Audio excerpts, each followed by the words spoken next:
Pejabat yang seharusnya menjadi contoh baik untuk para masyarakatnya, namun malah melakukan tindakan melanggar hukum, yaitu korupsi. Ya, korupsinya berulang kali, banyak oknumnya dibagi-bagi juga. Ketangkep, tidak ada rasa bersalah, bangga, bahkan tetap dipuja-puja, itu akan mengakibatkan perbandingan moral yang dilakukan masyarakat ketika masyarakatnya juga melakukan hal-hal buruk.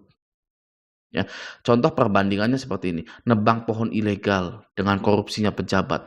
Ah, pejabatnya aja korupsi santai-santai aja, masa saya yang cuma ngambil atau nebang pohon begini nggak boleh? Ya, judol. Ah, pejabatnya aja korupsi kok kita nggak boleh judol? Jangan munafik lah. Nah, membandingkan dua hal yang buruk tidak akan membuat salah satunya menjadi lebih baik, gitu kan ya. Nah, tapi membandingkan gagal bayar di pinjol dengan korupsi itu tidak sama seperti membandingkan dua hal buruk untuk pembenaran salah satunya, tidak seperti penebangan pohon dan judul tadi. Ya, gagal bayar di pinjol ini berbeda.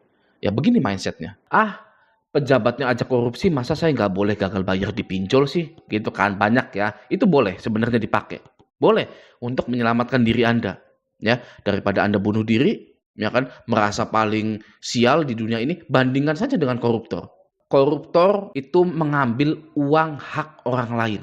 Uang anak yatim dikorup, diambil, dipakai foya-foya untuk anaknya jalan-jalan ke Amerika. Uang untuk bantuan kesehatan dikorupsi. Untuk istrinya beli tas mewah di Singapura, misalkan. Gitu ya.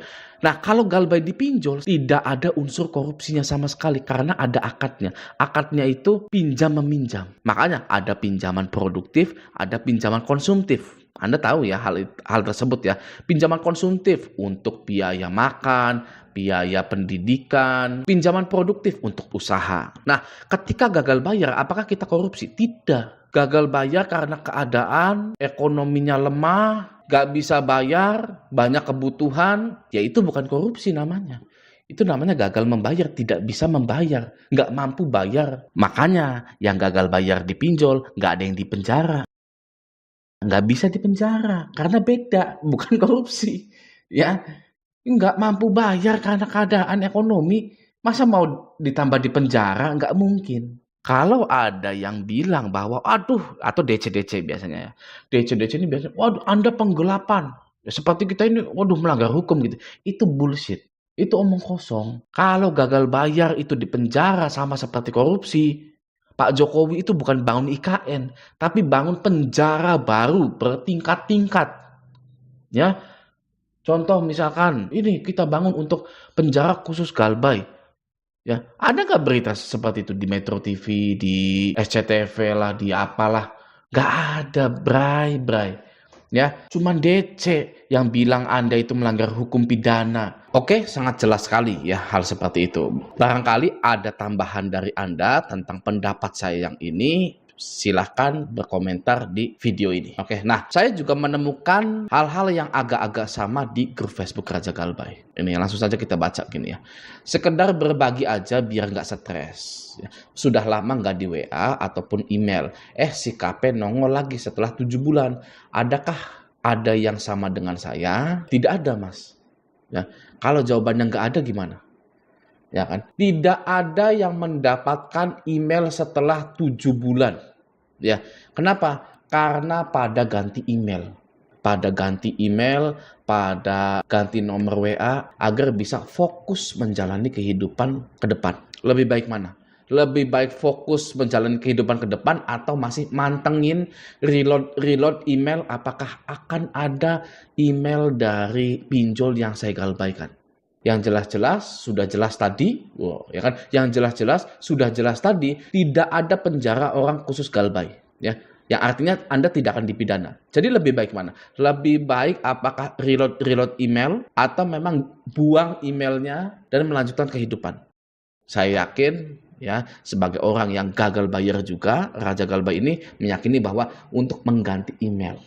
Oke, seperti itu ya. Semoga abang ini juga mengganti emailnya. Lalu ada lagi dari Mbak Rosmala Yuliani. Dia bilang, barusan didatangi DC Kredivo. Saya bilang ke DC-nya bahwa nggak bisa bayar sampai jangka waktu yang tidak ditentukan. Malah saya dibilang nanti rezekinya dipatok ayam dan sebagainya. Masa bodoh juga udah nggak mau kenal pinjol lagi. Tetap semangat yang lagi galbay. Itu DC-nya juga galbay juga itu. Sebenarnya ngomong-ngomong begitu ya. Ngomong-ngomong nanti rezekinya dipatok ayam dan lain-lain. Makanya dia jadi DC. Ya, dia juga galbay itu.